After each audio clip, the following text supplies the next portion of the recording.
Yeah, there we go. Oh, well, hello. All right, folks, good morning. We are, yes, and good morning. Thank you, Ken. Good morning. Good morning. Thank you. Excellent. Awesome. It's a nice, warm day here in Atlanta. Coming from Seattle, living in Texas for a bunch of years, this feels good. People say it's too humid. I'm like, it's not humid enough. All right. So we've got a lot to cover today, so we're going to go ahead and get started now. If folks come in, that's awesome. If you need to step out, take a meeting, that's fine. We're not going to take too offense, although Brandon may take offense. I typically don't. So my name is Matt Barber. I'm a principal program manager on the CRM platform team. I own on the platform team really the deployment platform, the solutions framework, the marketplace integration, app source integration, the infrastructure that makes all of that work. A large part of the SDK, large part of the tooling systems, and some other projects that are coming that can't really talk about just yet, but are going to be really awesome. And you guys will get to see those real soon. Joining me today is Brandon Kelly. Hey folks, my name is Brandon Kelly. I'm a senior solution architect. I work inside of Microsoft's CXP division in engineering. CXP is the customer experience program. I run a team that sort of does two things. We do escalation and intervention. So if you end up in some really bad trouble, you might see me. And we also are in the tooling and perf business. So we spend a lot of time sort of working around performance of CRM and sort of helping the rest of our engineering teams understand sort of performance challenges from customers and things like that. So. Okay, so by show of hands here, who has ever opened or worked with Visual Studio? Okay, awesome. Is there anyone that has not? Okay, one person? That's fine. So the first part of the presentation is going to be pretty much Dex. I'm going to do some talking. Typically, I do the Visual Studio stuff, but we're going to change. And Brandon's going to take over all the actual demos and do all of the stuff. We're going to essentially do kind of some setup at the front and then Visual Studio at the end. I'm glad to see we've got a fairly good developer-focused crowd in here. Typically, I get bagged marks anytime I open up Visual Studio at a conference like this. So I'm glad you guys can actually empathize. So let's get started. So what are we going to cover? Straight off, we're going to go through some overview of the solution system and talk about kind of the evolution of where it's going. We've been working on the solution system every release, whether you've seen it or not. We've actually been doing stuff every release to progress us along a overall game plan. That game plan being around things like ALM, marketplace support, developer support, those sorts of things. We're going to talk about the tools that are out there. Every time I give one of these pitches or conversations and we talk about it, generally there's a tool in there that somebody says, I didn't know that was there. So I tend to now include a little segment that goes through all of that. And then we're going to go through the developer experience walkthrough with Brandon, where we're going to be in Visual Studio. There shouldn't be any Dex. No Dex for you, right? No Dex. No Dex for him. So everything is code, everything is tools, everything is actually, let's see it all work. Okay? So let's get started. So first off, let's talk about CRM solutions, kind of go through a history of where we came from, where we're going. I always like to start it this way. If you are ever wondering or ever ponder how many versions of CRM are actually in active support, that's the list. So these are what we are actively supporting today. Those, the two on top, CRM 4.0 and CRM 2011, so version 4 and version 5 are in extended support. What extended support means is that we are not actively shipping updates to them. We are only supplying critical security fixes to them, okay? Everything from 6 on forward is either an active release or an upcoming release, okay? So in the wings right now, just getting ready to come out here in the fall, is the 8.2 release, which we're calling Centaurus. It is, right now, the brand name that's being associated with it is Dynamics 365. We'll talk a lot about that in the coming weeks. And then the version that's actually in development actively is our version 9.0 release, which we'll talk about probably in the fall or winter. Hey Matt, I'm just curious. Anybody in this room run a version that wasn't on that list at some point in their career? Anyone here touch 3.0, 1.2? Is there 3.0, 1.2 in here? Thank you to you for sticking with us. So I have to, let me ask a couple of questions about that. Is anybody actually on 4.0 in this room? It's not, you can say yes. Okay, that's good. That's good, because I asked two convergences ago, I asked if anybody was on 4.0, and I got half the room to raise their hand. And I was like, anyone on 2011? Okay, a couple of folks. Awesome. 2011 on-premise, I imagine. Anyone on version 6.0 or 2013? Okay. 2015? Okay, so I imagine the rest of you guys around 2016 are just thinking about it and haven't picked a version yet, or haven't gone anywhere. All right, so let's move forward. So what's in the solution system? What's changed? So when we entered the 2013 release cycle, so as you guys are aware, those of you that have been with us for a long time, you know that we introduced this concept called solutions in 2011. But we introduced it in two forms, a thing called an managed and a thing called an unmanaged. And we were kind of indistinct about what they were and when you applied which one. In 2013, when we walked into 2013, we redefined what managed versus unmanaged was.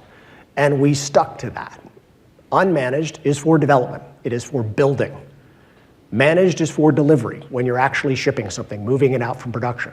So the intent behind the two is that an unmanaged solution exists in your development environment, potentially in your test environment, and then what actually goes out into production, into your production environment, is the managed version. Okay, now, when we did that in 2013, I had lots of people stand up and look at me and go, well, that doesn't work because insert your favorite solution problem here. Okay? And that's exactly the way it worked. Insert your favorite solution problem here. We progressed through that with the understanding that, yes, we knew there were problems, and we knew that there were issues, but we had to establish the precedent that we were moving forward with to resolve the confusion, okay, as to what was what. Now, what that meant is we had committed to the path where unmanaged was for dev and managed was for release, which means we had to solve all of those managed problems. Okay? So that's what we began to do. In 2013, we also introduced a versioning capability into the solution systems. It used to be the design of the solution system was you could take it up, you could take it down, you could move it laterally within a release, it would just work. A lot of the problems in the managed solution were based out of that premise, in the fact that trying to write code to guess at what you actually meant to do was problematic. We guessed right about 85% of the time. And the remainder, where we guessed wrong, there was no real easy way to fix it except to go to unmanaged. So introducing the version concept into solutions allows us now to control how that dependency matrix now works. And we're going to look at that. We added some new capabilities in the infrastructure to allow us to deploy solutions more asynchronously. And we also added the ability, as part of the introduced version support, to export solutions to a specific version of CRM. Okay? Thus taking care of the, well, I built it on 6.1 and I actually need to deploy it on 6. What does that actually mean? Okay? So you don't have to know that. The system knows what that actually means, and it deals with trimming your solution to fit that.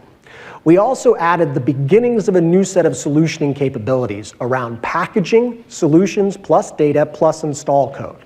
This was the concept of adding or creating the solution installer capability that we have for CRM.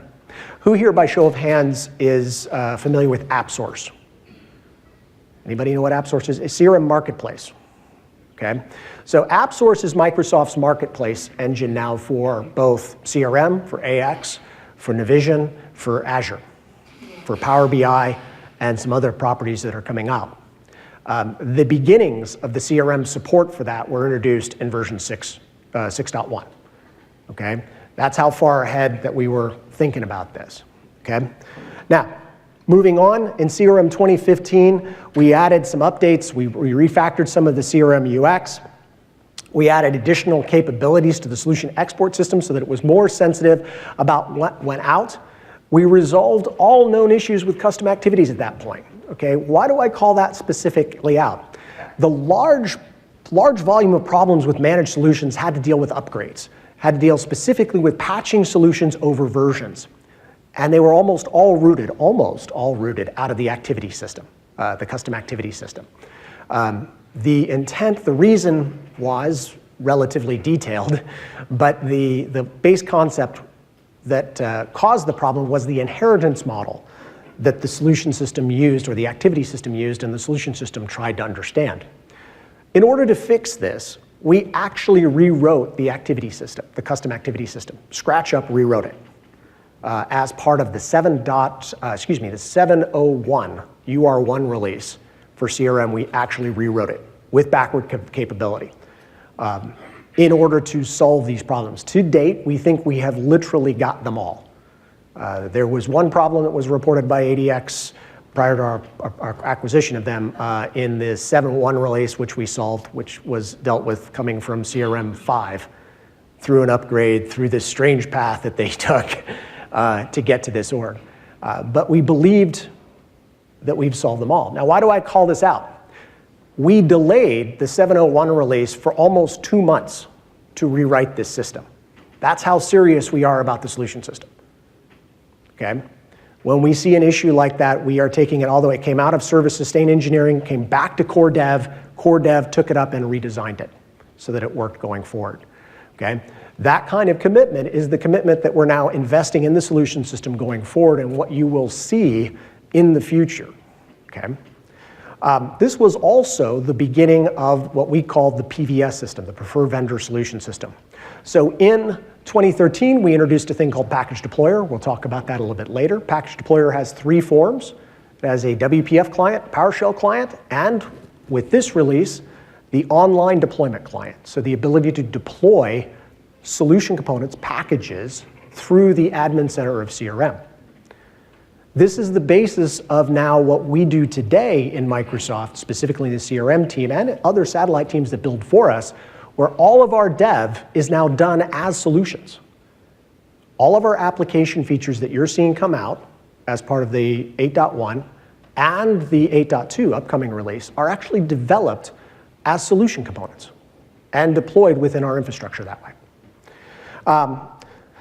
All right. So moving forward, 2016. 2016 was a pretty intensive change in the solution system. And what just happened there? Looks like you lost it. PowerPoint crash. There we go. Hey, well, that's coming up again, too. I want to underscore that thing you just said about us using first-party solutions to deliver functionality. That is really significant. Like, when you stop to think about it, what does that mean? It sort of means that we have to consume our own APIs. So no more special hooks for us, right? Yeah. That's what that means. Yeah, that's absolutely what it is. And the arguments that we get on internally because, hey, I'm working on the CRM core, why can't I just insert a special message just to do my job? No. Because the ISVs can't, the partners can't, the customers can't. You do something that's special, and now you've created a place in the platform that we have to maintain independently. So that's a lot of the focus the platform team has enforced here, and the fact that we need to make the system as open as possible, because we're not the only ones that innovate on it at the end of the day, and that's something that's really important to us. So in 2016, what really happened in 2016 was a pretty tremendous change in the solution system core. And that was that we gave you the ability to now be very, very prescriptive about what was included in a solution. Whether you wanted an entity, and within that entity, an attribute, or the properties of the attribute, or a view, or a particular saved query, all of those became controllable at an elemental level. Why is this important? I'll pick on ADX because we own them now. I can pick on them without fear of repercussion. ADX's primary solution, which was their primary portal component, took on average about 40 minutes to an hour to install on CRM Online. Okay? All we did with them was refactor them using this technique. We stripped out everything they didn't actually touch, and their install time dropped to 15 minutes. No other changes. Okay? That's how important it is that when you build a solution for yourselves or you build it for your customers, you use this capability in CRM 2016 and include only the things that you need. Because the system still has to process all the other stuff because there might be a change. Okay? So, what also occurred in the 2015 release, or 2016 release, is that we evolved the PVS platform into a thing we call PES, or TPS PES. You'll hear us refer to it a couple of different ways.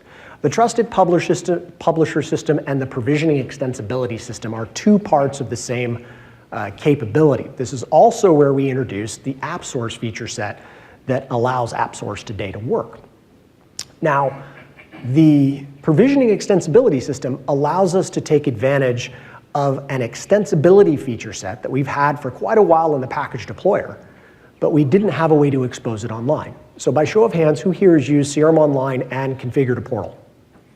Just one person, 2, 3, 4, okay. So when you do that in CRM Online, the way that works today is you buy a portal, you bring it in, you buy a portal, that syncs down to your CRM Online account, you go into your admin center, there's an applications tab. Now when you click on that application, you'll see a list of apps that you own. One of which, in this case, is going to be a portal. You'll click that, and there'll be a link there that says Manage. When you click Manage, we are offloading you, we're sending you to a specific administration experience developed by the portal team in isolation. It's not part of the online system itself, where they control and manage your experience. That management experience is doing some last mile data collection, some setup, some feature set, and then in turn instructing the online system, our system, to go deploy a package with some configuration data and concurrently going out to Azure and doing a bunch of setup and configuration. It's deploying a new website, deploying the backups, deploying some caching feature sets, wiring up some authentication feature sets. All of that is set up as part of a set of ARM packages that it deploys. Now, why is this significant? The way we designed this system, it was intended for third-party use. The intent is to allow a developer who is building for redistribution to manage their own experience for the last mile configuration and deal with the setup of accessory assets that integrate with CRM. So that means things like you want to go use AWS to run your service but integrate with CRM, that's fine. You manage that experience and you can deliver it through the AppSource channel. Okay? We're bringing those feature sets online for third parties relatively soon. First parties already have access to it, and you'll see more of that as part of the fall release, where you'll see those specialized administration experiences. Hey, Matt, should I just show that real quick in the portal? Sure, if you want to. So this is the piece that we're sort of talking about here. Nope, it would be under the Applications tab. Gotcha. Scroll up. Yep, Applications. There we go. And he doesn't have any. I have none, so never mind. Never mind, he can't show it. But it shows up right here. Go ahead. Not prepared. All right. But this is what happens when you go off a script. Never go off the script. All right. So from an evolution point of view, what does it actually look like? So if you look at the boxes there on the right, this is what the progression looks like as we move forward. We are progressively adding. There's a new set of feature sets that are coming as part of the solution system in 9 that are really cool. Let me just say it that way. It's really, really awesome. Not all of which you're going to see in the first release. You will get access to them, but we're using them internally first because we need to kick them and make sure that they work right and can solve those problems early on. This is typically what we do with the solution feature sets we've been doing. There'll be a release where we ship something, and then there'll be a release where we don't. Doesn't look like we're doing anything, but we are. We're just using it internally. And then we bring it out. Okay, so let's drill into some of these controls. One last thing. The support matrix for solutions. Anybody ever wants to actually know what the support matrix looks like? This is what the support matrix looks like.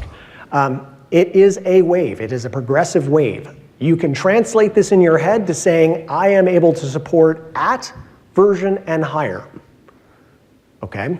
But I can't go backwards unless I use the export as feature set. Okay? And then I can only go backwards to my major. I can't go export as across majors today. The notable exception to that is the V5 release. The V5 release, we dropped solution support of that in version 7. And you cannot import a V5 version of a solution going forward. This had to do with some infrastructural components that we changed in the solution system as part of that. All right, and by the way, this is available in the SDK. So we have this posted on the web, and we update it. All right, so client tools. So kind of hitting the specific client tools that we have had available for a while. We have a set of CRM SDK templates in the Visual Studio space. Now this covers today, plugins, workflows, the CRM packaging, WPF extensions, the USD feature set. That's primarily what's in the CRM SDK templates today. To get them, you go out to VS Gallery, search for CRM. You'll find them. Look for the component provided by Microsoft. The plugin registration tool. Plugin registration tool is something that we've been continually revving, and we'll talk a little bit about that. The configuration migration tool was shipped as part of the 6.1 release. The package deployer, the first iteration of the XRM tooling connector. So the plugin registration tool was heavily redesigned as part of the move into 6.1, and it's been updated continually ever since. Why did we do that? What was wrong with the old one? The old one didn't integrate well with other components within our infrastructure, so things like our internal developer tools, everybody had their own copy of that source code. If anybody's ever done that before, you've got 3 copies of the same code, 5, 10 in our case, running around. It became very difficult to manage it. So the redesign of the plugin registration tool was built around essentially an infrastructural change that allows us to integrate that tool into lots and lots of different properties. And we brought that out to you guys as part of that. We also integrated F5 debugging into the plugin registration tool to allow you to use the Visual Studio feature set with a run command to actually go load a profile and do F5 level debugging. We improve logging support in the plugin registration tool, so if you have problems where someone says, I can't connect, there's a whole log event file as to what the tool was actually trying to do. And you can provide that to support and to us, and we can turn around and go, why is it that you did a V5 to V6 migration and your CTP to OSDP, which is our billing platforms and login platforms, didn't seem to translate correctly, and allow us to chase those kind of problems down. And of course, we integrated at that point with the developer toolkit internally, which you guys have seen off and on for a while, and we'll do some more with it. The configuration migration tool, who by show of hands has seen this? Couple of folks, okay. So the configuration migration tool is about moving data from one CRM instance to another in such a way that it can be included in a solution package, okay? It's not intended as a mass data migration tool. That's where you go to your Scribes of the world, your Roxys of the world, those sorts of folks, okay? SSIS adapters. The configuration migration tool is about packaging configuration data that you need to do a deployment of a solution. Okay? That's what he's designed for. It is a fully multi-threaded client. It is embeddable in other applications. Okay? From a process point of view, effectively the way it works is you start with a source CRM instance, you generate a schema, you export that. That creates a zip file that includes your data and your schema. That zip file is what you include in your package that then can be consumed later. The import module only needs the zip file, okay? All right, moving on. The package deployment tool. Package deployment tool is really the heart of what we started and what we've been investing in internally. The package deployment tool allows us to deploy multiple solutions in a succinct order, a known order, with code that can be run during deployment as well as during upgrade. It supports upgrading solutions, which does drop fields, okay?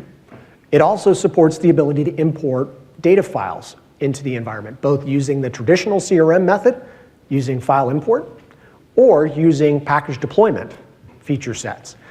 Interesting note, if you happen to be a multilingual account or you have to deploy to multilingual, the package deployer feature set integrating with the DMT, the configuration migration tool, does support multilingual package deployment.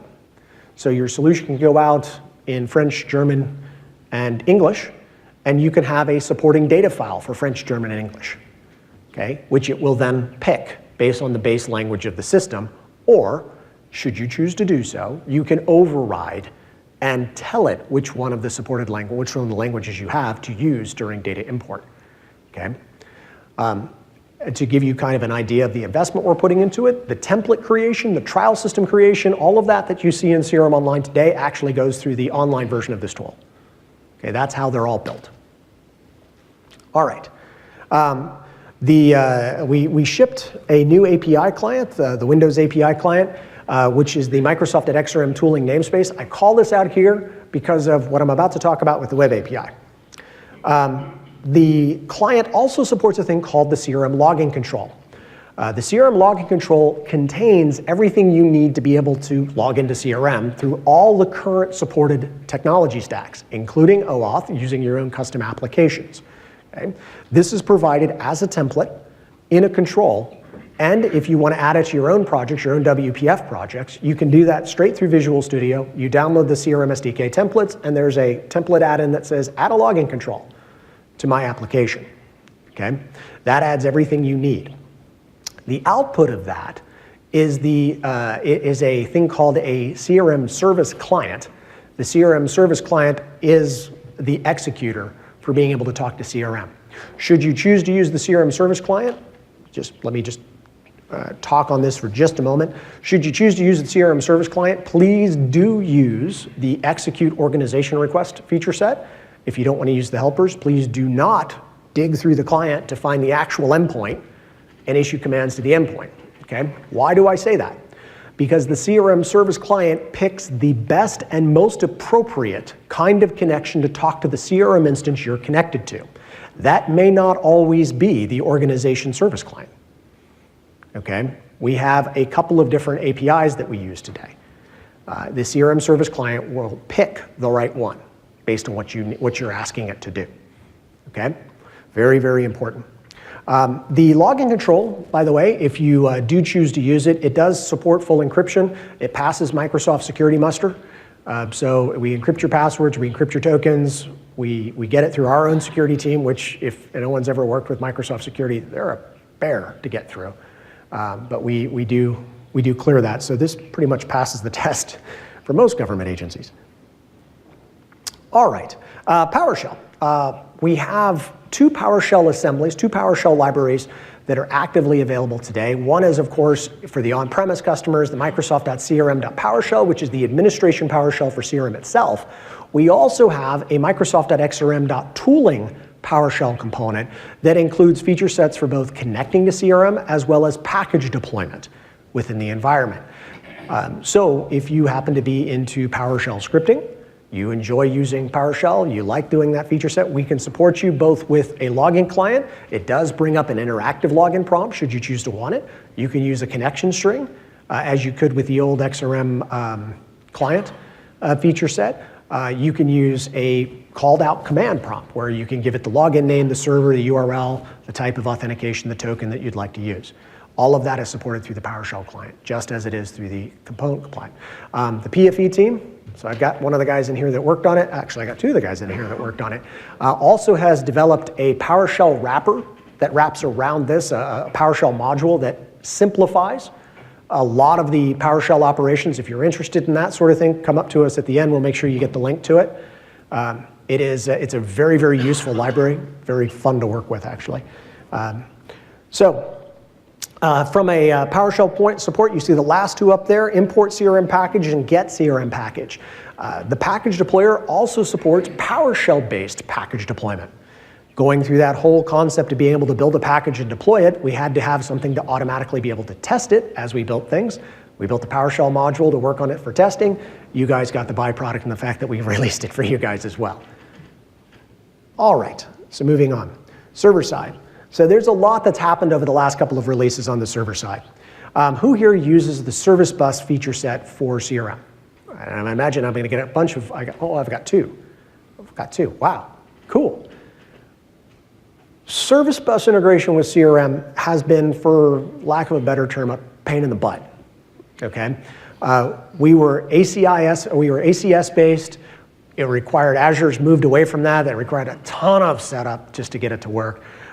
It was just really ridiculous. And we also only shipped .NET objects across the line, which meant you couldn't generally consume it without our library on the other end. We rebuilt that as part of the 8.1 release. So as part of the 8.1 release that's available now, that was the June release of CRM, we now support connection string-based connectivity out to service bus using SAS keys. We support shipping objects as JSON, as XML, or .NET objects. We also support event hubs as part of that work. We use this extensively internally. We have several solutions that are built on our own product that we use to do our own management. And we use this to actually communicate with other systems at Microsoft. So this isn't something we built and we're tossing out there. We actually use it extensively. See our conversation just a minute ago about Microsoft product group itself using our own infrastructure and therefore forcing the evolution of these things, okay? So this is now fully in the product. It is fully solution aware. You guys can take advantage of that. You can ship components that are part of that. Authentication. As part of the 7.1 release, we shipped, actually it was part of the 7.0 release, but really it came into its own as part of the 7.1 release. We shipped OAuth as an authentication vehicle, okay? OAuth essentially enables you to use the OAuth user flows and MFA, multi-factor authentication, for authenticating to CRM. We've shown this a couple of times in regards to the, with regards to the MFA capabilities of WS Trust. And it was kind of kludgy and clunky. It worked for the web flow, but it didn't work for the API flows. There was a bunch of stuff. So we kind of went away from that. We went down the OAuth flow, which works for both. So multi-factor authentication now works for both server and API clients, cleanly and smoothly. The flow in 7.1 supported password ingestion, password authentication flows, which means that you needed a user in the middle of this. As part of the fall release, we're releasing server-to-server authentication as part of this feature set. So you will now be able to create a service principal as a user object in CRM and manage that, and use either certificate-based authentication or client secret to be able to connect to that from services. For your customers and for yourselves, this will manifest as a system user in CRM, and the roles and privileges that it is granted are the roles and privileges that it will have. Okay? What does that mean? It means that it is a user. For all intents and purposes in CRM, it is treated as a user of the system. It means audit flows work, audit histories work, audit permissions, field permissions, all the permissioning system and logic system work just as though it were a user. However, it is a very special kind of user in the fact that it is actually a service. Okay?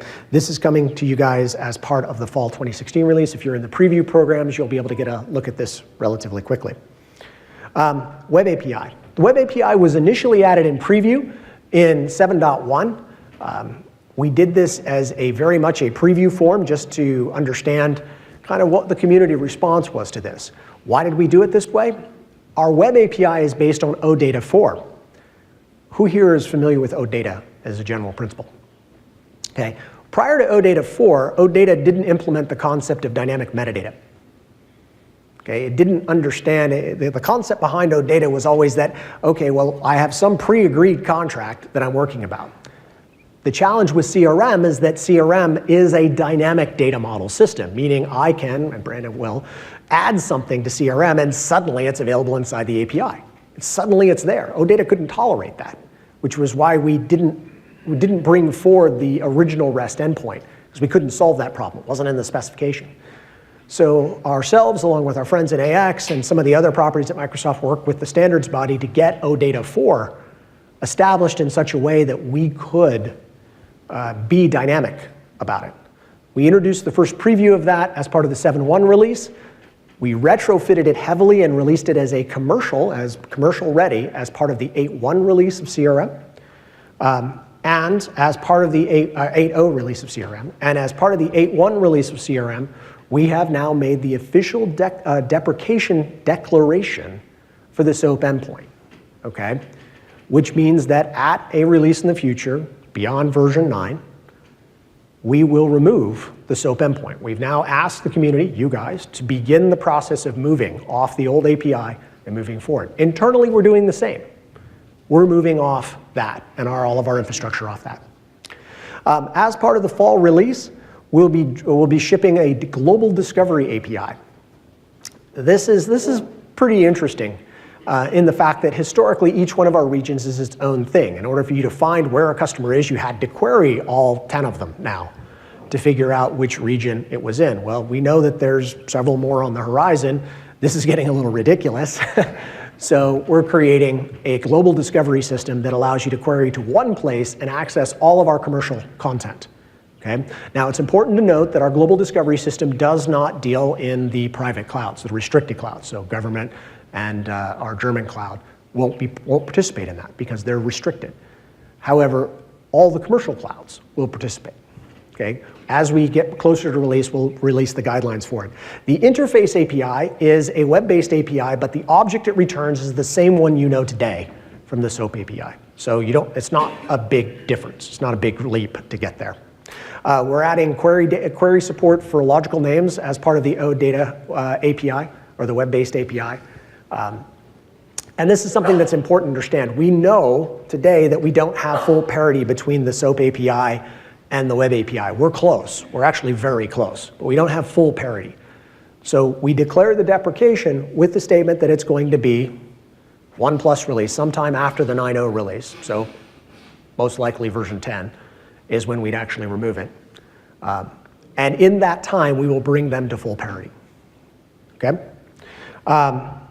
So we'll go ahead and move on. So which API should you be using?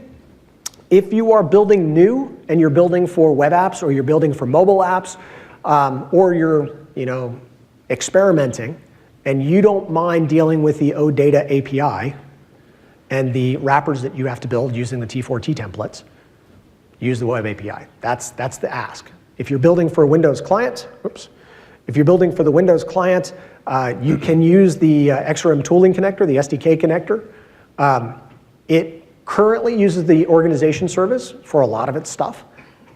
However, it will convert internally to use the web API, and it should do so in such a way that if you've written a piece of code on top of it and you're not using the direct connection endpoints, you're using the execute commands that we provide, it will transition seamlessly for you. Okay? It will just work. So with that, I think I'm going to wrap my piece up, and we're actually going to get into the developer tools piece and actually get a look at how to do a lot of this. Hey, that's pretty cool stuff. Thanks. So just show of hands here. A lot of you guys said you were pretty comfortable with Visual Studio. Who here, you're using CRM, you sort of start in Visual Studio, like you would like to start with code? That's your experience, a handful of you. So who here wants to start doing some stuff in CRM, you start with the browser? Start in CRM. All right, also a few of you. Okay, well, I'll do it sort of both ways so you can sort of understand what that looks like. I'll start first in the browser. And so what I have here is just a simple sandbox org and sort of a blank solution. I'll start sort of creating some things. I think one of our PFEs recognizes this org. I've got two entities in here, one that I've created called registration, and I've got the built-in case entity. And I'll go into registration, I'm gonna sort of make some things happen here.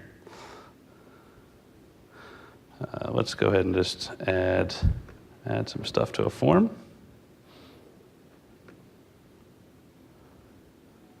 And this is sort of a classic development experience most people are pretty used to. I'll come over here. Let's just say I want to add a new field. This is an activity entity, and I'll just call this Ignite, for lack of a better words. It's the Ignite field. And let's just say that has some purpose in our system.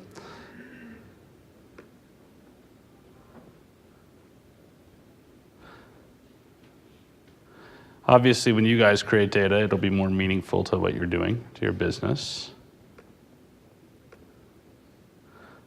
Type came over.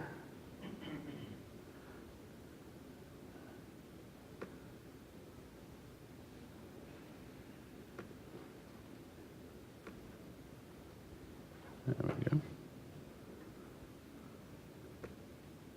One more time. There we go. Save this. So I've added a field to the actual entity. I've added a different field to this form. That's good enough for now. Go ahead and publish our changes. And this is a workflow that many people go through. So the challenge here, of course, is that if I do this, and then I work on a team and 10 people do the same thing, like we potentially might be making conflicting sets of changes. So it's sort of, where does my system of record list? Like, where does this data actually going to reside? And for most people, the answer is some version control system. And so I'll show sort of what that looks like on the other end, the dev end of that. So if I switch gears and go to Visual Studio, I've got some bits here installed, which are going to represent sort of the dev toolkit. And when you do that, you install that and come over here and tell it I want a new project. Yeah. Much harder with the trackpad there. There we go. And when I do that, I'll see sort of a list of pre-built project types. And so just sort of a quick rundown of what these are. One of these projects holds sort of our customizations inside of CRM. So has anyone here used the solution packager as a standalone tool? Okay, so what it basically does is it takes your solution file, your zip file, and it's sort of going to extract that into a series of individual XML files representing sort of each component, and it does the same thing in reverse. It'll go back and take those files and assemble you a solution out of that. And what we've got here now in the dev toolkit is the ability to be able to do that automatically through Visual Studio without having to shell out, go to the command line or any of those things, house that inside of a project, and have that project participate inside of a source control loop. We have our plugin library. Anyone here write a plugin before? So that's also an artifact that you're going to manage through Visual Studio and build. We have the idea of a package, and a package is essentially like a container project that's going to hold the rest of these things together. And then we have the idea of sort of workflow assembly libraries, and it's very similar to plugin. It's sort of a code artifact you're going to deploy directly into CRM. And so together, between these customizations, your coded artifacts, the relevant web resources, it sort of represents all of the artifacts that you would want to keep in Visual Studio or want to version control for CRM. So I'll go ahead and sort of create one here, just name it the default. And it's going to say, hey, I've already been connected to CRM. Do I want to go ahead and reconnect to the same thing? In this case, I'm going to say yes. If I didn't and said no, it's going to give us that login control and sort of ask for some credentials and some things like that. So it's smart enough to remember. And it's asking me, hey, where am I starting? Like, what's my workflow here? Is it that I start and did the customizations in CRM? Or is it that I'm going to start and sort of do my work in Visual Studio? And depending on who you're talking to, you might have scenarios for both. I'm going to start from CRM because that's sort of where the workflow began. And it says, okay, well, here's who I'm logged in as. That's great. And it's going to say, all right, I'm going to have to take your changes that you make, and I'm going to take them and extract them from a solution. In addition, when you deploy, I'm going to deploy them back to a solution. So it's sort of asking me, what am I doing? I'm going to use this one here called Ignite. So now I've got sort of the linkage between Visual Studio and CRM going. So now it's sort of, what do I want to do, right? And I can sort of say, add a bunch of existing things, or I can just sort of say, add some new templates. So in this case, I'm going to add some new ones. And it's going to create me some blank projects for me. And it says, all right, what do you want here? And we'll do some plugins. We're going to take our customizations, and we're going to take our custom workflow activities too. And it's going to ask me to name these.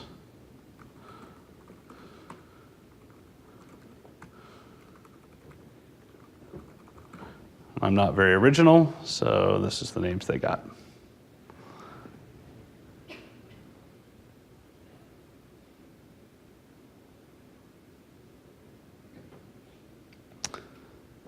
And the net result of this when I'm done is that I should have sort of a container that has all of the artifacts I need directly in Visual Studio, as well as the ability to sort of deploy and complete a full development loop of changes.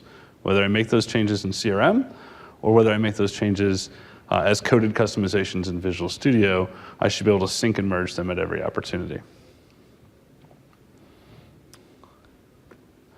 I'll take a quick look. All right, and here's sort of the anatomy of what I've got here. So I've got this package, and the package sort of holds all of the major components. Like I said, it's going to link all of the different things together that I've got inside my solution. So if I look at its references, I see, hey, the customizations are things like our entity customizations and solution artifacts and things like that are part of my package. Our plugins are part of the package, and our workflow activities are part of the package. Show of hands, like who has sort of a scenario like this with their CRM? Like they've got all of these components they need to bundle, put into one thing. Okay. Sweet.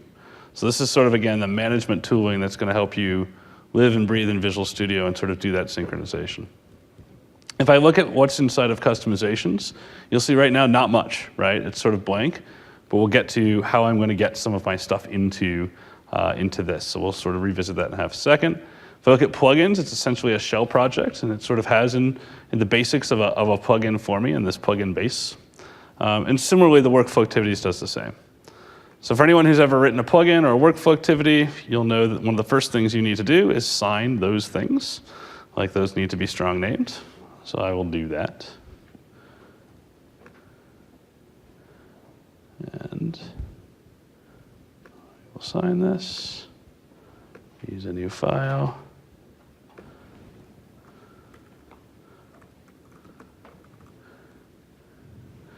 We don't need passwords for this, right? You guys will use passwords.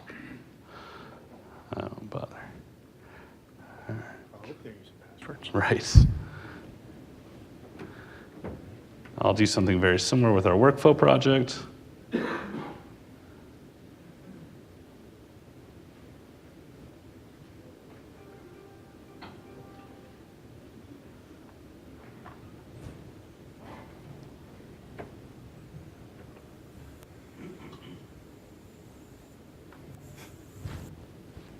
Glorious. Anyone ever add up the seconds they've spent waiting for Visual Studio to do things for them? Come up with a number?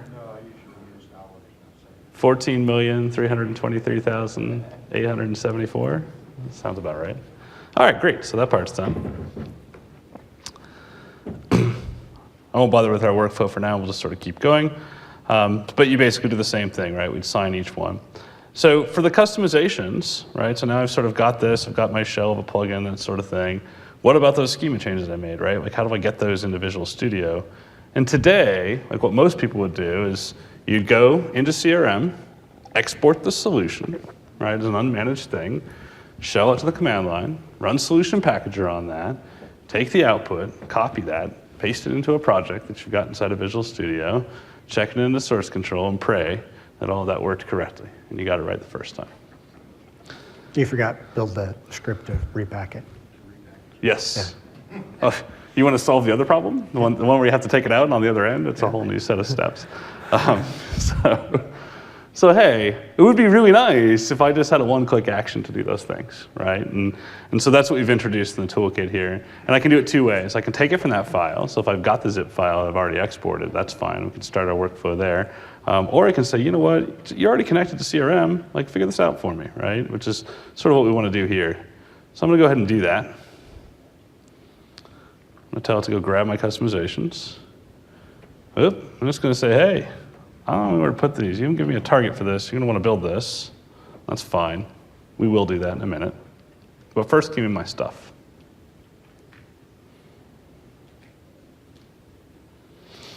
And what I'm getting here is sort of an itemized list. Like, hey, this is the stuff you've done that we've got, customizations we've got for you. Would you like to bring all these over? And here are the actions we're going to do. And I can sort of very granularly select which ones I want to merge into my project in Visual Studio and which ones I don't. And for this, I'll just take everything. That sounds good.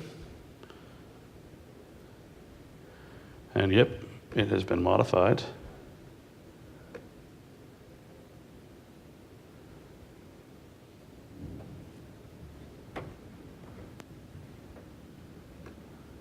And so now, when I reload this project, I quickly see that my entities that I've actually put inside my solution are here.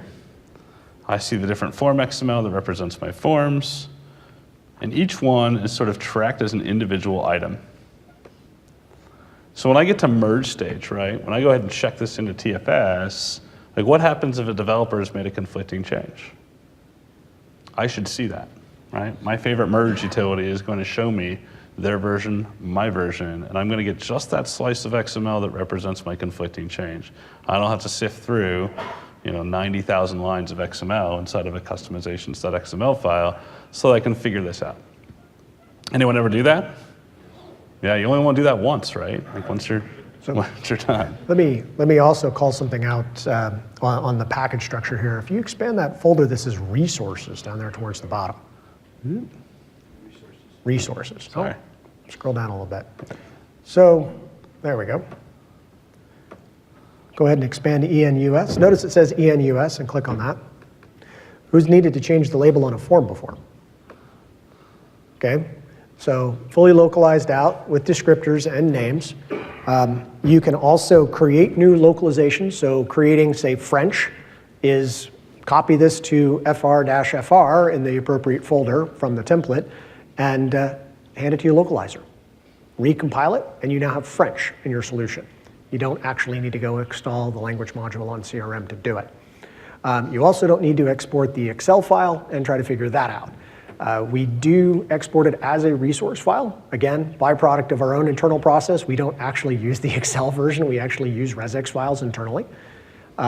So this is something that we make available to you as well.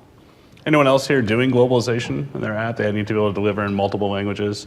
Yeah, a lot of our customers in different places have multi-geo deployments, some in Europe, some in Asia, and that's a very common scenario. Yeah, We won't tell your dev managers that we did that productivity enhancement for you, though. No.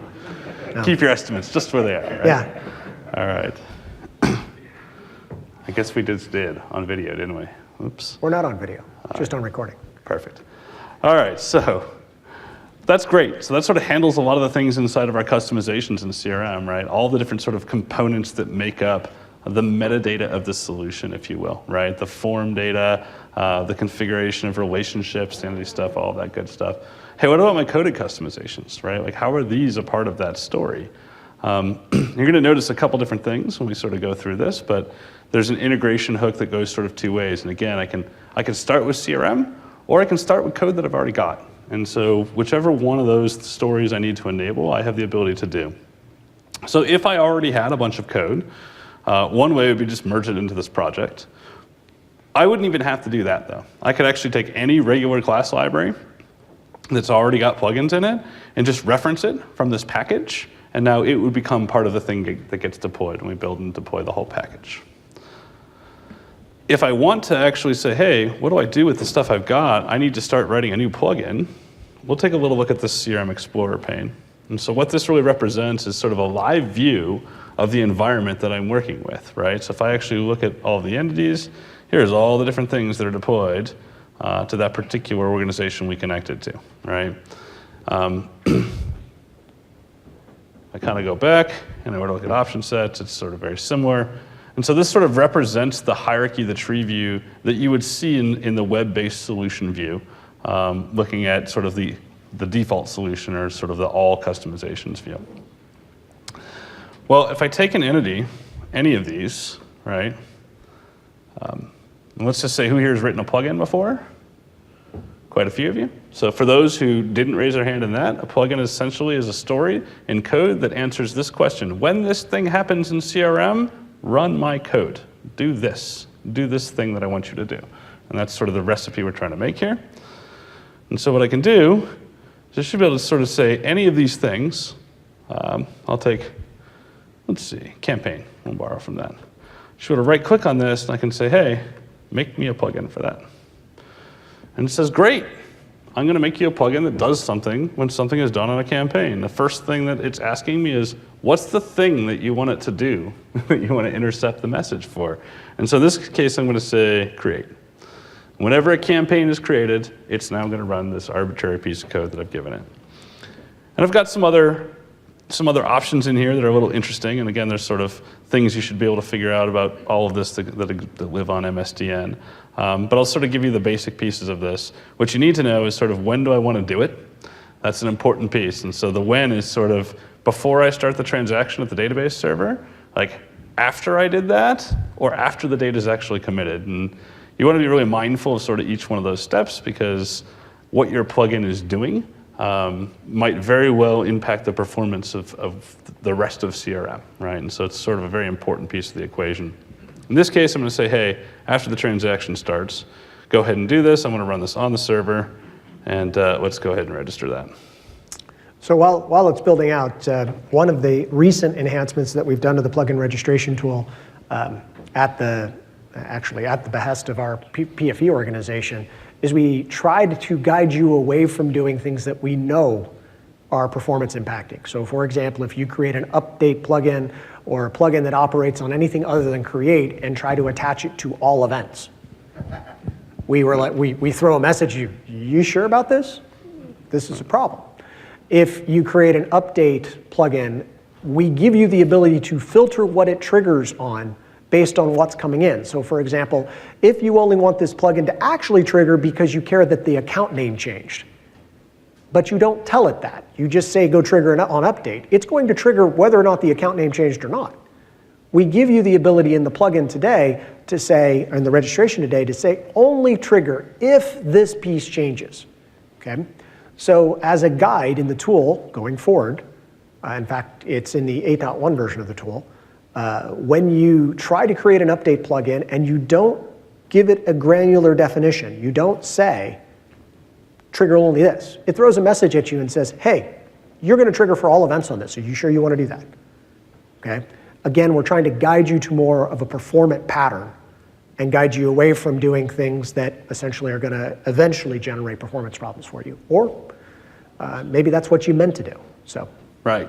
That's right. The lack of filtering attribute on update, as well as sort of the lack of message name, is sort of the equivalent of a select star for plugins, right? Like always do this all the time. That's every transaction that goes through your system will run this piece of code. So as you can imagine, there's a cost to that. So hey, we're not going to write a plugin here, but I'll just sort of code something really simple in here that sort of looks for a couple things. We'll just say, hey, get me the entity I'm working with. And we'll say local context dot plugin execution. We got the input parameters target is what I want to get. That's the thing. And actually, let's go ahead and cast that as an entity. We'll say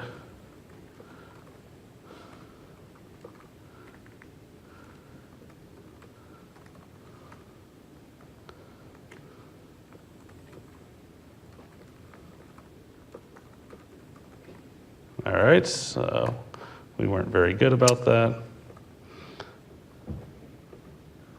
Fix my syntax error here. Whoop.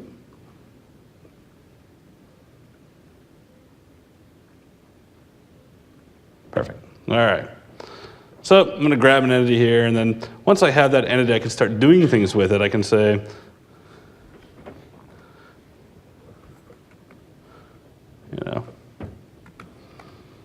so that's awesome, but oh wait, like I have a magic strings problem here, right? Like what if my field doesn't exist? Like this line of code I just written is going to throw an error. And so we call this sort of weight bound, the type that we're using here. It's just sort of a bag of different things, different attributes. What if I wanted a class for that? Like there is a capability inside of CRM to get that. And so that's sort of another story that's enabled by this dev toolkit. So hey, I'm interested in sort of having a class for this type, right? And not necessarily just a generic entity. And when I do that, I can actually come over here and say, hey, let's create me some classes for this. One thing that's new in here is it used to be an all or nothing proposition. So I would have to say, hey, if I want to create types for every entity, like it's all or zero, right? And those were my options. And now we can sort of do that in a more granular way. And so I'm going to say, what are we working with, campaign here? Mm-hmm. So let's take campaign, add that, and it says, hey, where do you want this to go? I want this to go into my plugins project so we can use it. We'll do one per item.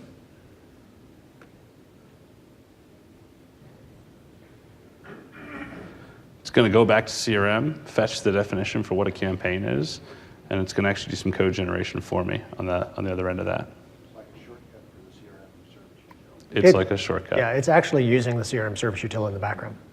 And in the case of what Brandon did here is, if you only wanted the one, you can actually right-click on the entity in the entity definition, and there's a create class for the one. And so what I see is I now have a file here called campaign. And if I take a look, I have not just the campaign, but I have sort of all of the different things that were required to support campaign. So I have like the enumerated state values for what state could be, right? And you'll see I've got not just campaign, and it doesn't just inherit from entity, but I have things like I notify property changed. So if I want to take this and bind this to like a WPF application, yep, this DTO is rich enough to be able to do that. So anyone here use automatic property setters versus IMPC and sort of have that issue around what do I do? All right, just me. Sweet. Yeah. So there's also, there's a checkbox on that form, on the service util generation form that says create for mobile, which strips most of the declarators off of it. It gives you a much more bare class that is more compatible with other technology stacks. Do you have a question, sir? Yeah, as time moves forward, now I've changed that entity. Mm-hmm. Perhaps someone else has even changed it. Mm-hmm. Is there a simple refresh, or do I have to go back and rebuild that class? You have to rebuild the class. So you right-click and regenerate it, and it'll step on what's there and replace it. But that is the there is a debate about there's a pros and cons about using late bound versus early bound. And that's the heart of it. If you're doing something that is dynamic, that is ever changing, then you don't want to use strong type classes. And there's some exceptions. Like there's some places where the update may or may not be something you need to do right away. And so let me give an example. Like if you add a field to an entity, like you only need to regenerate that if you're using that field, right? If you have a need for that. Absolutely. But in general, the rule should be like, yes, you make metadata changes to your system, you should regenerate early bound types. And to Matt's point, it's sort of a design decision you'll want to make as to whether or not this is something you could really stomach. If not, late bound's the way to go. I personally am on a mission to remove magic strings from code. I don't like them. It's one keystroke away from a runtime error that you didn't find in testing, and that's frustrating. And so I had this conversation with some devs like a month or two ago about that, like what one letter might mean in your code and how that couldn't just cost millions of dollars, it might cost someone their life. Like that could be a thing, so. Case in point, in the product, we tend to use the magic strings because it is a dynamically generated thing most of the time. But just a funny story in the USD effort, we actually accidentally, I guess that's kind of an oxymoron there, but the developer put the strings into a regex file, which went to a localizer, who localized them into 48 languages. Nice. Oops. Works great in English. Works on my machine. Works on my machine. That was a oops moment. So let's show sort of two more things, and we'll close the loop on sort of the experience. So we did some plugins. We saw the ability to sort of link into CRM service util. If I kind of go back to my plugin code for just a quick moment, we'll see some things as a result here. So like I said my field equals this, but if I then said,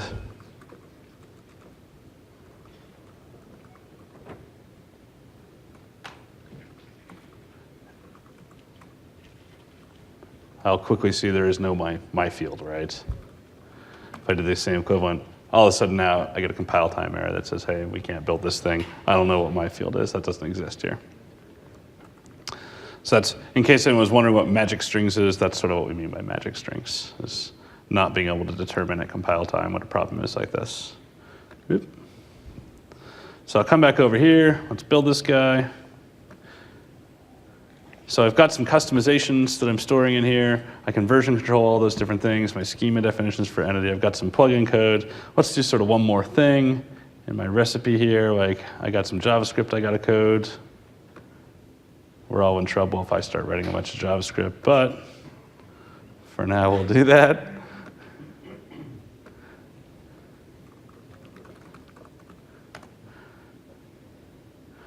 So I get this file, and the cool thing about being able to use Visual Studio to do this, anyone ever like added a web resource in CRM through the web UI?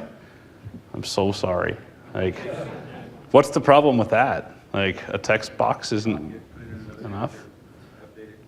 Right, so it's a lot of copy and paste, right? Like, use an editor that's not a text box, and then come back and put it back in. And so that sort of is a hard workflow. Well, now we can do that. We get all the gravy of Visual Studio, something I call it a warm blanket.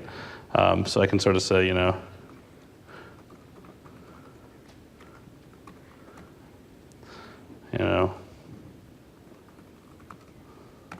whatever, and I can start typing. And so I get all sort of the syntax pieces and things like that.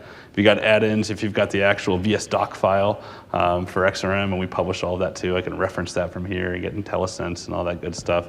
And I love IntelliSense. It's like the tool we made that makes everybody get to be really lazy, which is fun.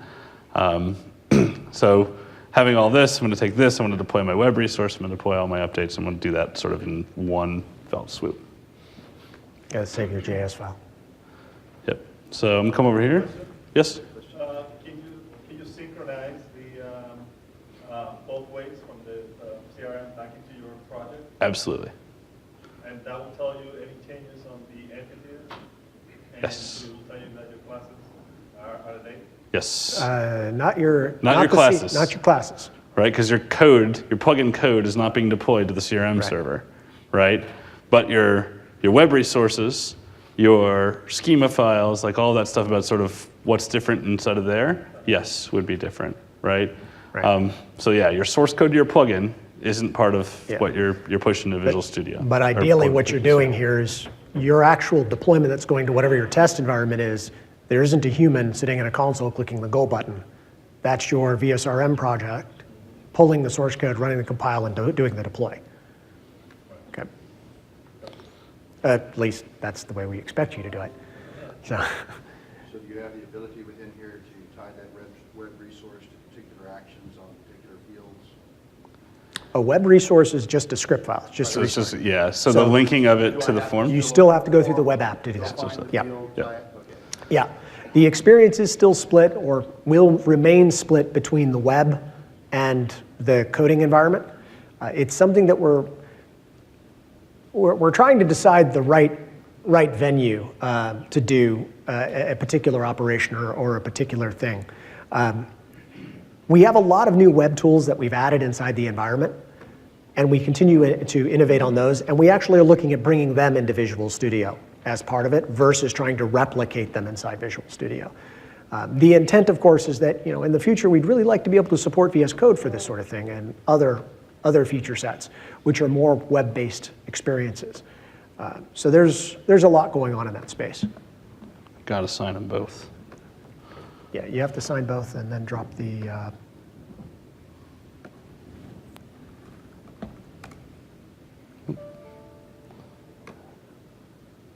You didn't want a password, did you? Nope, No. we're good. I'd just forget it anyway. That's why we do MFA. Right. All right. Good now? I think you need to go to References Yep. and expand that and drop the Ignite 2016. Oh, yeah. Gotcha. Yep, now go. All right. One more build, one more deploy. Should just be able to deploy. It should build for you. Awesome.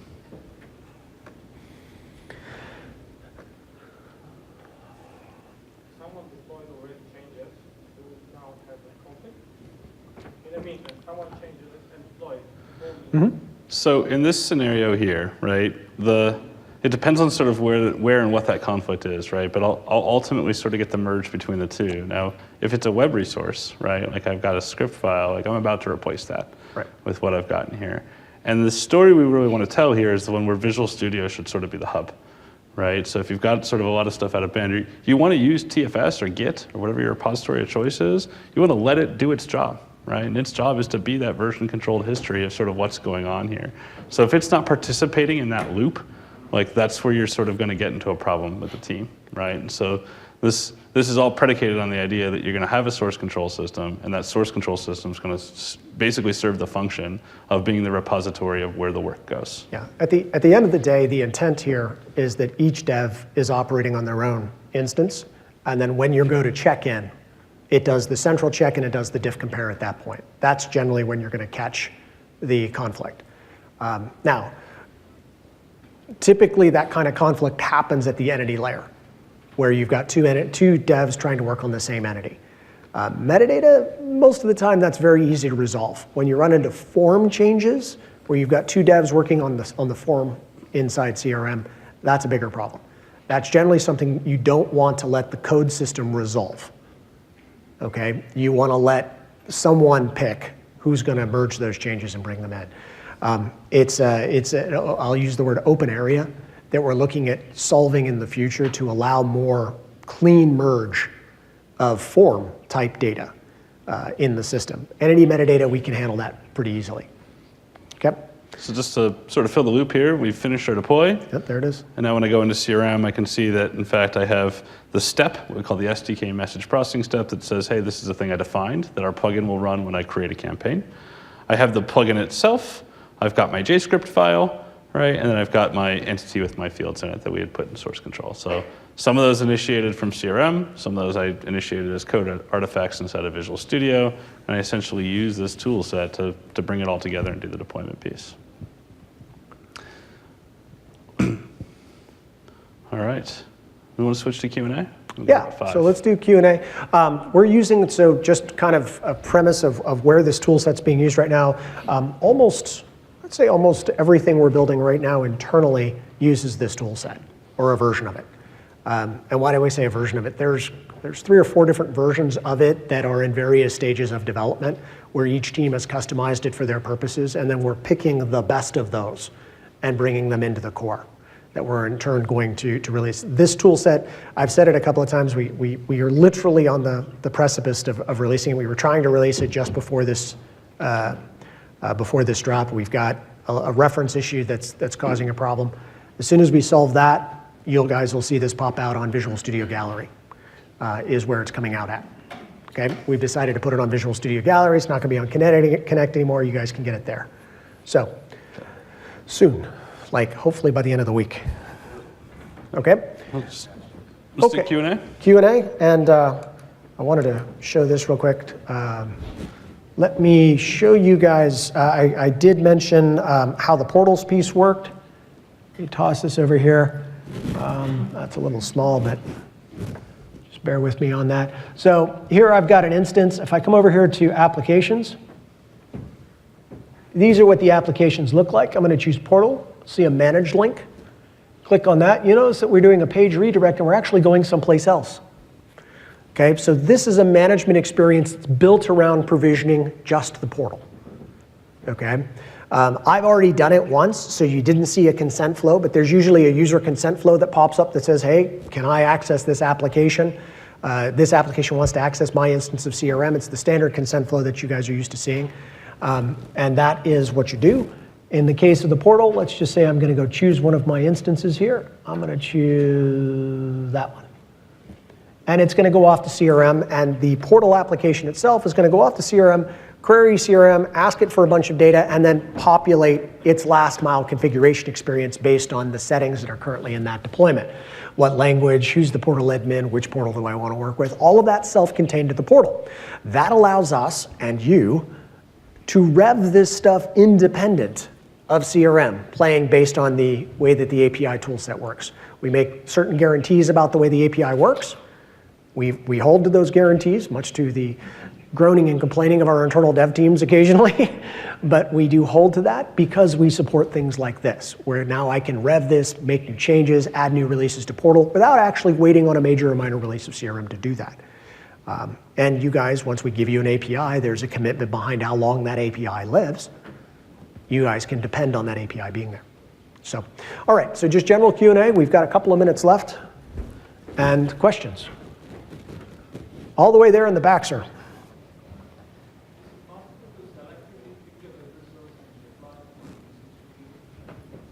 Is it possible to select 2 or more web resources and deploy them? Yes. So when Brandon showed the deploy, it popped up, select what to deploy. There's an expansion tree list where you can choose the assets that you want to deploy. Let's sort of show that real quick, what it was. Back to my solution thing. Yep, and deploy. Where deploy. And Yep. It says, what do I want to deploy? If I expand this, I would get a list. If I had multiple web resources, you'd see them there. Yep. Other questions? Yes, sir. Yep. So you said you want to use the source control to handle conflicts. Yep. Is it supported, presented, the components within customization project in Visual Studio? Great question. So the statement is we are advocating the use of source control to edit or to manage the conflicts of the components. However, does that mean that we're actually supporting entity edit in XML? Okay, that is a loaded question, sir. The short answer is no, we're not. But merging, we're tolerating. We're running, that's something that's running through a lot of testing right now.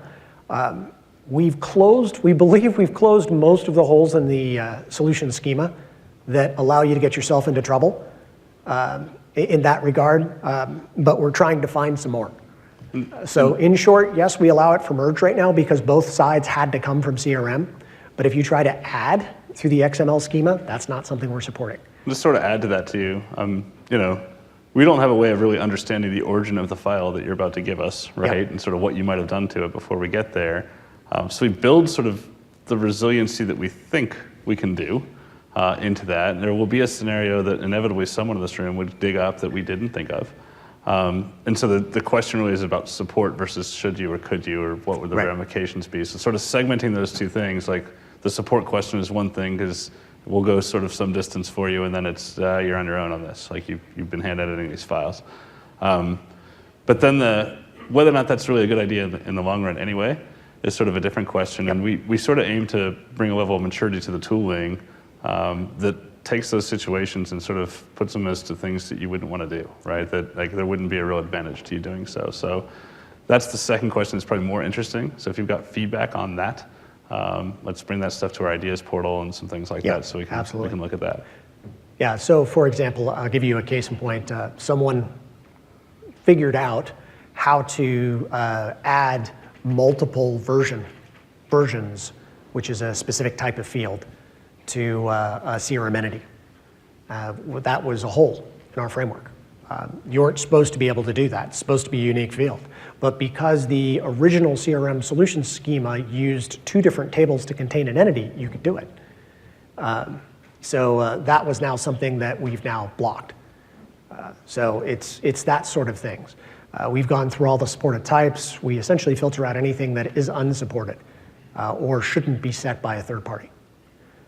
But as Brandon said. Let's do 1 or 2 more questions, right? Yep. Other question. Actually, you were next, sir.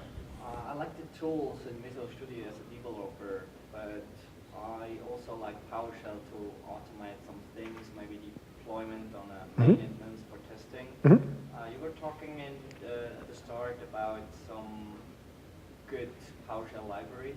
Right. You're looking at the right guy who's not looking right back at you, right there in the front. When is your guys' session? 4 o'clock, we're doing Q&A. 4 o'clock, these guys are doing an interactive discussion in the PFE team. And you can come kick me later about this, but like I feel like Sean's the right person for you to ask that question too. It's called XRM PowerShell. It's on GitHub. If you just search for PowerShell and XRM, it should. Yep. The way that we do it internally is the packages, the solutions that you see generate and compile into packages, and then we use PowerShell to deploy the packages. That's how we do it.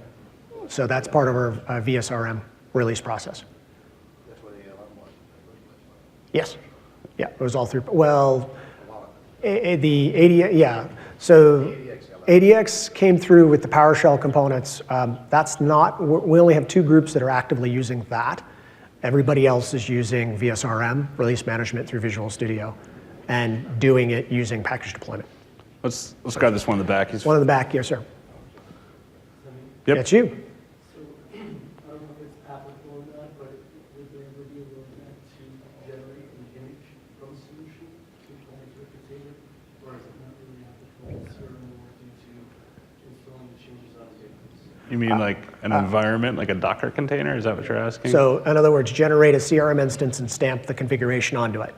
So, well, I think TFS right now for other customer code that isn't CRM specific Yeah. can generate an image which can then be applied to an existing container. So, I don't know if it's really applicable. What's your use scenario? Are you a cloud service provider? Is that or is it just for your dev environment? I'm looking at it from other custom web app development, it's used for scaling, right? For CRM, it may not really be applicable. Yeah. The solution package, where you're going is a better way. Yeah, no, I get it though. But so- you're drawing dependencies on that as well. yeah, so it's an interesting, so there's multiple answers to that question, but the short answer is that CRM isn't designed that way. CRM is an infrastructure platform unto itself that has its own scaling feature sets and own capabilities. So a solution configures the system and directs the configuration of a system versus stamps the system. Just to add to that too, the simple advice I give customers in this scenario, Matt, would be always be ready to start from a 0 state. Whereas you sort of have the VM build and stuff like that, it'd be possible to start from a 0 state with that too, but like the time to deliver on that particular solution would be really difficult, right? Because you're going to build a VM, provision it, install and configure the product, and then probably install a bunch of other stuff that might be related that's external to the product, and then you would do this deployment bit on top of it. I think of System Center when I think of problems like that, because it would be possible to build with VMM a script for that. But You can do an on-prem deploy, do a restore of a CRM template, a template org, right. and do a rolling build that way, should you want to. Yeah, this would be sort of on-prem based. What you were talking about, that sort of sounds like Shell. But once you've got that built and you version that container, you can deploy that like that. Right. Yeah. That's actually So the intent behind it is speed of deployment. yeah. So you can. So at the end of the day, CRM is SQL based.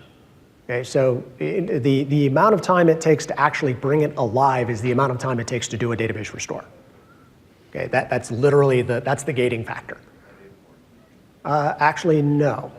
If you've already imported the org, you can just gate it and then reset the IIS instance and it'll reload. So that's the gating factor. Assume you didn't change the org name. Okay. So if you change the org name, then you have to re-instance it. Right. You have to re-import it if you change the org name. That's actually part of the ADX way of doing ALM. The reason that we're not pushing that forward is that we don't have a way to do that in CRM Online in such a way that it's rapid for you to use. We do have sandboxing, but it's not API scriptable. You have to go through the UX to do it. For customers that are doing this on scale, generally we're telling them to use VMs and use developer-based VMs or use Azure-based VMs to do it. We actually have a pretty big developer community internally that use Azure VMs to do it. I actually found a GitHub project just like a month ago with a bunch of Azure ARM templates for doing this type of work. Yeah. So we can probably dig that up for you if you're Might have interested. been put out by one of us. So, Yeah, probably. Okay. What else we got? One Other more? questions? We good? We're out of time, but we can go a couple more minutes. Yes? Just one, what's your recommendation for managing the development? In CRM, you're going to have people that are going to be using the webinar phase? Actually, just a second, guys. So we're 6 minutes over. I think we're in between lunch. We're on lunch, So yeah. if you want to leave for lunch, thank you. Thank you very much for coming. If you want to stay and ask questions, we're going to stay here and answer questions. So thank you very much. All right. You get between people and their lunch. Yeah, just trying to manage the development. Do you recommend Studio or the web page interface? You got to use both. Right. Depends on what you're doing. So if you're pure XRM based, you need to use the web application to lay out the initial metadata, but then you can switch over to VS. Okay. If you're forms based and hybrid, then you've got to use both. Yep. Yes, sir.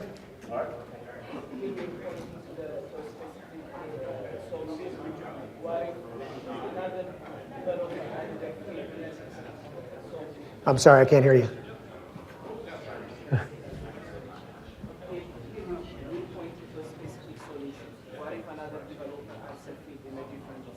Right. Right. So your question is if I'm pointed at a specific solution, somebody else does a change and checks a change in, that's the metadata merge that happens on source control. Okay? Yep. Okay. Thanks, guys.